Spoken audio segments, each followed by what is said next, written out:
Welcome friends, Govinda ಸವಿರುಚಿ GVR all-round ಚಾನಲ್ನ subscribe ಮಾಡಿಕೊಡ್ರಿ. ಹೊಸ ವಿಧಾನದ ಅವರೆಕಾಳು ಪಲ್ಯ. ಗ್ಯಾಸ್ ಹಚ್ಚಿ ಒಂದು ಪಾತ್ರೆ ಇಟ್ಕೊಂಡು ಎಣ್ಣೆ, ಸೋಪ್ ಹಾಕಿ ಸೋಪ್ ಫ್ರೈ ಆದ ನಂತರ ಕರಿಬೇವನ್ನು ಹಾಕ್ಕೊಂಡು ಕ್ರಿಸ್ಪಿ ಆದ ನಂತರ ಈರುಳ್ಳಿಯನ್ನು ಹಾಕ್ಕೊಂಡು ಹಸಿ ವಾಸನೆ ಹೋಗೋವರೆಗೆ ಚೆನ್ನಾಗಿ ಇದನ್ನು ಹುರಿಬೇಕು, ಕೆಂಪಗಾಗಬೇಕು.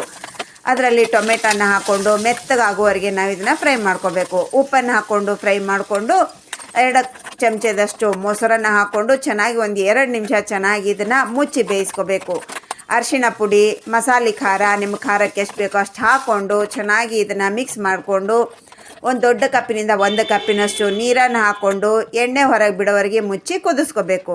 ನಂತರ ಒಂದು ದೊಡ್ಡ ಕಪ್ಪಿನಿಂದ 1 ಕಪ್ಪಿನಷ್ಟು ಬೇಯಿಸಿ ಹಾಕೋಬೋದು, ಇಲ್ಲ ನೆನೆಸಿ ಹಾಕೋಬೋದು. ಅವರೆಕಾಳನ್ನು ಹಾಕ್ಕೊಂಡು ನಿಮಗೆ ಎಷ್ಟು ನೀರು ಬೇಕೋ ಅಷ್ಟು ನೀರನ್ನು ಹಾಕ್ಕೊಂಡು ಚೆನ್ನಾಗಿ ಮುಚ್ಚಿ ತೆಗೆದು ಮೆತ್ತಗಾಗುವವರೆಗೆ ಕುದಿಸ್ಕೊಂಡು ಕೊತ್ತಂಬರಿ ಸೊಪ್ಪನ್ನು ಹಾಕ್ಕೊಂಡು ಒಂದು 2 ನಿಮಿಷ ಕುದಿಸ್ಕೊಂಡ್ಬಿಟ್ರೆ ಪರ್ಫೆಕ್ಟ್ ಆಗಿರುವಂಥ ಅವರೆಕಾಳು ಪಲ್ಯ ready. Thanks for watching. Bye.